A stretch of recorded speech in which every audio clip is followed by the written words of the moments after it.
ସାଧାରଣତଃ ଆମେ ଭାବୁ ଯେ କୌଣସି ବହିର ମୁଖବନ୍ଧ କେବଳ ଏକ ପରିଚୟ ଦେଇଥାଏ, କିନ୍ତୁ ଭାରତୀୟ ସମ୍ବିଧାନର ପ୍ରସ୍ତାବନା ବା ପ୍ରେଆମ୍ବଲ ଏହାଠୁ ବହୁତ ବେଶୀ କିଛି।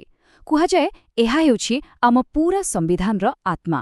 ତେବେ ଆସନ୍ତୁ ଆଜି ବୁଝିବା ଏହାର ପ୍ରକୃତ ଅର୍ଥ କ'ଣ ଆଉ ଏହାର ଶକ୍ତି କେତେ।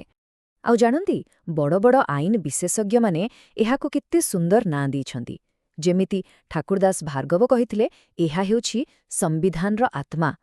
ସେହିପରି N.A. ପାଲ୍କିୱାଲା ଏହାକୁ କହିଥିଲେ ସମ୍ବିଧାନର ପରିଚୟ ପତ୍ର ବା ଆଇଡେଣ୍ଟିଟି କାର୍ଡ।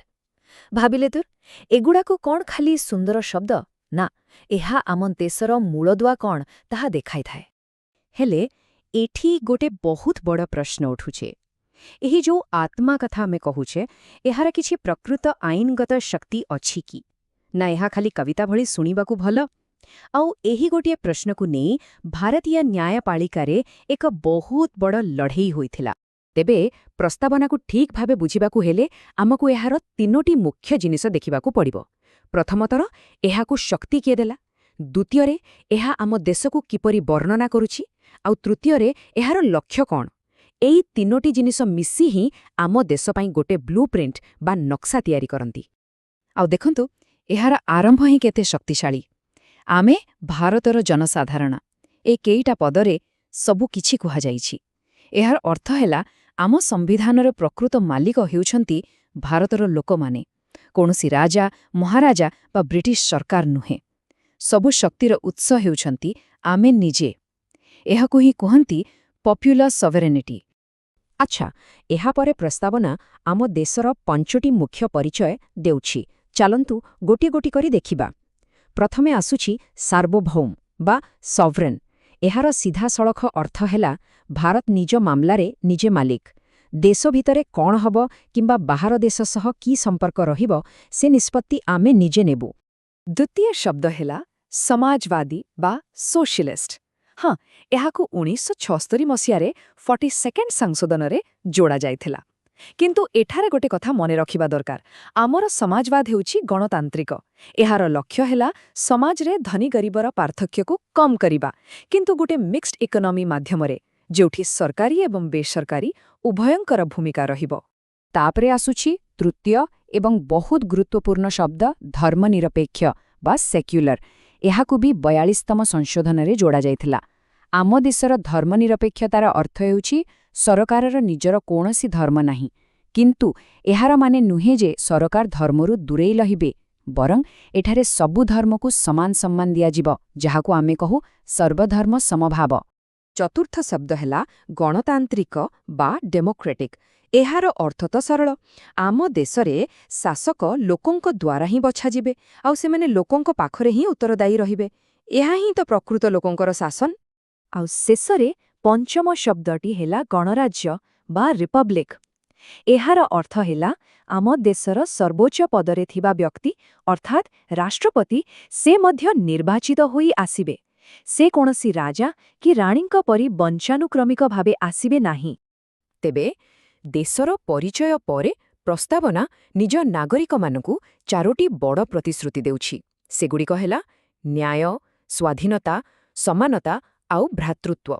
ଏ 4ଟିକୁ ଆପଣ ଆମ ସମ୍ବିଧାନର 4ଟି ମୁଖ୍ୟ ସ୍ତମ୍ଭ ବୋଲି କହିପାରିବେ, ଯାହା ଉପରେ ଆମର ପୂରା ଗଣତନ୍ତ୍ର ଛିଡ଼ା ହୋଇଛି।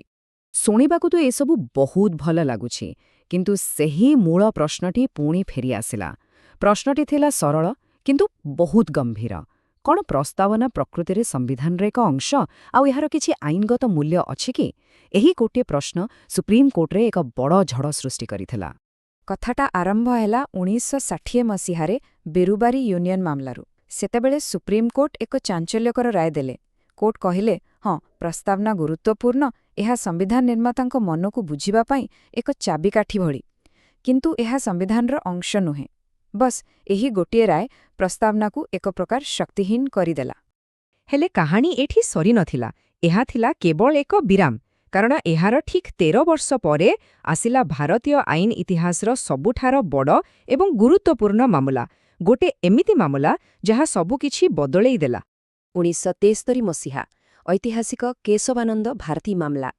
ଏଥର 13 ଜଣୀୟ ବିଚାରପତିଙ୍କ ଏକ ବୃହତ୍ ବେଞ୍ଚ ବସିଲା ଆଉ ବେରୁବାରୀ ମାମଲାର ରାୟକୁ ପୂରାପୂରି ଓଲଟାଇ ଦେଲା। କୋର୍ଟ ଏକ ସ୍ୱରରେ କହିଲେ, ପ୍ରସ୍ତାବନା କେବଳ ଚାବିକାଠି ନୁହେଁ, ଏହା ହେଉଛି ସମ୍ବିଧାନର ଏକ ଅବିଚ୍ଛେଦ୍ୟ ଅଙ୍ଗ। ଏହା ଏକ ଯୁଗାନ୍ତକାରୀ ରାୟ ଥିଲା। ଆଉ ଏହି ମାମଲାରୁ ହିଁ ଜନ୍ମ ନେଲା ଭାରତୀୟ ସମ୍ବିଧାନର ସବୁଠୁ ଶକ୍ତିଶାଳୀ ସିଦ୍ଧାନ୍ତ ମୌଳିକ ଢାଞ୍ଚା ବା ବେସିକ୍ ଷ୍ଟ୍ରକ୍ଚର ଡକ୍ଟ୍ରିନ୍। ଏହାର ଅର୍ଥ କ'ଣ? ଏହାର ଅର୍ଥ ହେଲା ସଂସଦ ଚାହିଁଲେ ସମ୍ବିଧାନର ସଂଶୋଧନ କରିପାରିବ, କିନ୍ତୁ ସମ୍ବିଧାନର ଯେଉଁ ମୂଳଦୁଆ ଅଛି, ଯେମିତିକି ଗଣତନ୍ତ୍ର, ଧର୍ମନିରପେକ୍ଷତା, ତାକୁ ନଷ୍ଟ କରିପାରିବ ନାହିଁ। ଏହା ଏକ ପ୍ରକାରର ସୁରକ୍ଷା କବଚ ପରି କାମ କଲା। ତେବେ ଯେତେବେଳେ ପ୍ରସ୍ତାବନାକୁ ଏତେ ବଡ଼ ସ୍ୱୀକୃତି ମିଳିଗଲା, ତାପରେ କ'ଣ ହେଲା? ତାପରେ ଏହା ପ୍ରକୃତରେ ଆମ ଦେଶର ଆଇନ ଆଉ ଶାସନକୁ ପ୍ରଭାବିତ କରିବା ଆରମ୍ଭ କଲା। ଆସନ୍ତୁ ଦେଖିବା କେମିତି।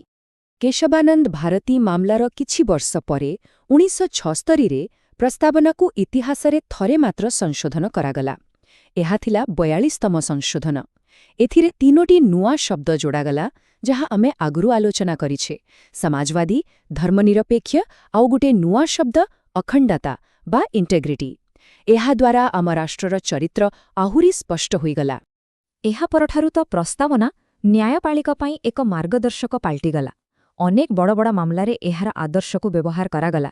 ଯେମିତିକି ଏସ୍ଆର୍ ବୋମାଇ ମାମଲାରେ କୋର୍ଟ ଧର୍ମନିରପେକ୍ଷତାକୁ ମୌଳିକ ବୈଶିଷ୍ଟ୍ୟ ବୋଲି କହି ଏହାକୁ ଆହୁରି ମଜବୁତ କଲେ।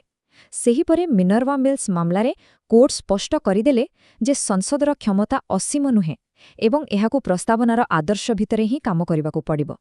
ତେବେ ଏହି ପୂରା କାହାଣୀରୁ ଆମେ କ'ଣ ଶିଖିଲେ? ସାରାଂଶ ହେଉଛି, ପ୍ରସ୍ତାବନା କେବଳ କିଛି ଶବ୍ଦର ସମାହାର ନୁହେଁ।